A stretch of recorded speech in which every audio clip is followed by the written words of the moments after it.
Karagat.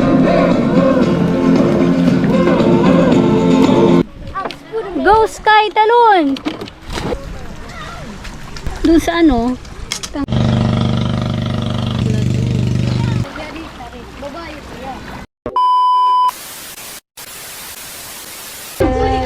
Mag-overnight kami sa island. O, ayan na yung mga baon namin.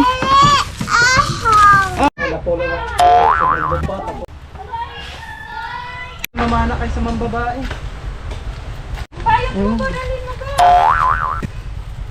Hi guys. Hey guys. Wala kayong dalang chicks guys. Mamana. Wala, mahina. Ready na. Oh, kompleto ang dala ni ante. Ang kaldero. Dito kawali. Biglaan. Oh, buti pa yung biglaan natutuloy. Hindi ko dapat kami ngayon. Hindi na. Planado kasi. May cover yan dito sa loob. Ria. Bing Bing, tingin kay tita. Bing Bing Bing. Bing. Hello. Tubig na inumin? Oo. Yung kay kay kuya mo nga, mak. Hindi niya. Ayun tayo sa Manipis yung pintura ng bangka ko ah. Plasta, sis kayo.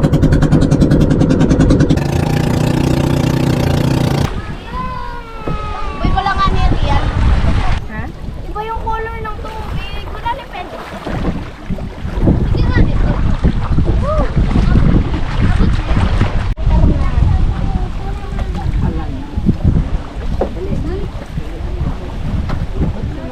Sky Talon.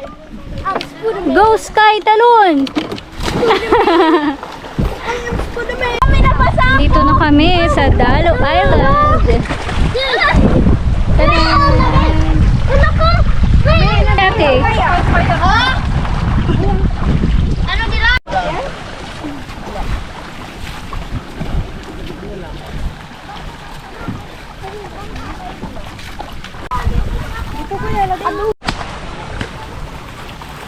Si ante ang punong abala.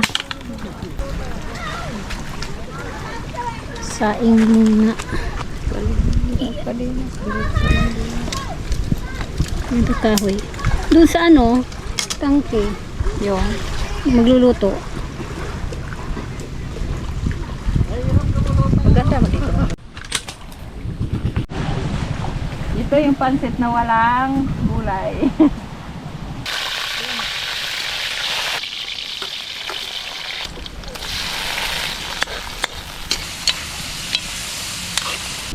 Dito ang mga boys. Naka-plaster na ang aming mga boys. Wow! Naglag yung cellphone ko pagdating sa'yo.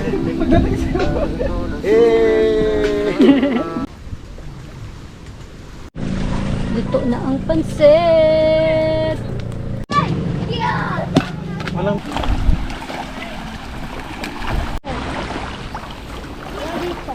Naligo agad ang mga kiddos.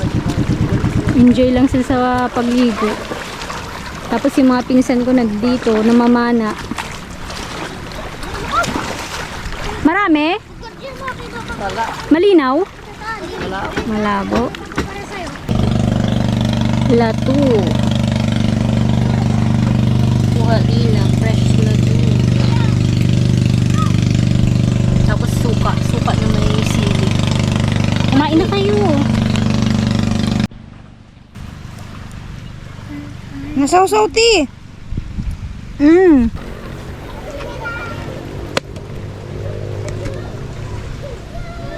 yan na.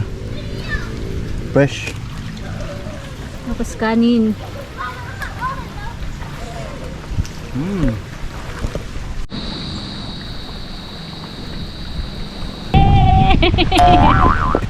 Yeah! Kape panghalin tapat. Magpapainit ng tubig. 2:00 pa lang. Pwede mabasa, Je? Yung Ah! Yan. Tapos mo magkape.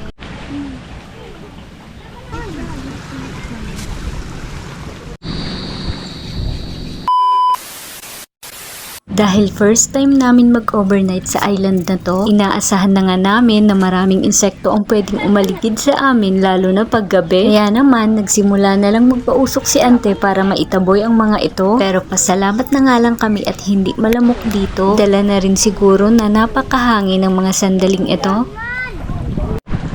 Madilim na kami. Ayan ang setup namin dito. May tent, tapos doon may luna. Kahit umulan. Secured kami kahit umulan. Wow, secured talaga. Walang uwian. Ang gustong umuwi, lalangoy daw. Madilim na. Anong oras na? 5? Eto kami at 5 p.m. Nung mga time na to ay saglit nga munang umuwi itong mga pinsan ko. May kukunin ngang ibang gamit at para sunduin na rin ang kaibigan nila. Mas marami ay mas masaya nga sana. Lalo pa at solo talaga namin itong isla. Pabalik na rin yung iba naming kasama. Doon sila. Yan yung kabila. Takyang. Diyan lang yung bahay namin. Tawiran lang. Pagdating pa lang ay agad na ngang nilagyan ng ilaw ni Yuyu Nunoy dito. At dahil uuwi nga lang siya, ay sinigurado niya nga munang ayos ang lahat bago siya umalis. Samantalang nang matapos ng paikutin ang baso nitong mga boys, abay bigla na nga lang silang nagkaroon ng energy para mangilaw o mamurot. At isa na nga yun sa pampalipas oras nila dito sa isla. Hindi na nga tayo nakasama dahil narito ang mga kiddos na kailangang bantayan. At ayan na nga lahat ng nakuha nila. Hindi na nga lang nila na malaya na nalibot na nila itong isla. At dahil ginutom ang mga person, agad namang nagluto itong pinsan ko. Mga hating gabi na nga rin siguro to, kaya masasabi nating midnight snack na nga tong trip nila. At dahil hindi pa inaantok, dala na rin siguro ng sobrang kabusugan, bigla na nga lang pumasok sa kokote ko na why not magpiko kami. Bukod sa pampalipas oras, ay eto na nga rin ang way namin para matagtag ang kinain. Diba, nasa sa atin lang naman talaga yan kung paano tayo mag-enjoy at maging masaya. At wala tayong dapat ikahiya kung ang bagay na to ang makakapagpasaya sa atin. Normal lang naman yung maging isip bata kung minsan. Ang hindi na normal ay yung nagpapakontrol ka sa opinion ng iba. Dahil ang buhay ay tulad nito. Parang piko na pag nagkaroon ka ng bahay ay walang ibang pwedeng manghimasok at kumontrol dito kundi ikaw lamang. At dinamay na nga rin namin sa sakit ng katawan itong si ante. Abay kahit masakit ang tuhod, for the go nga lang siya.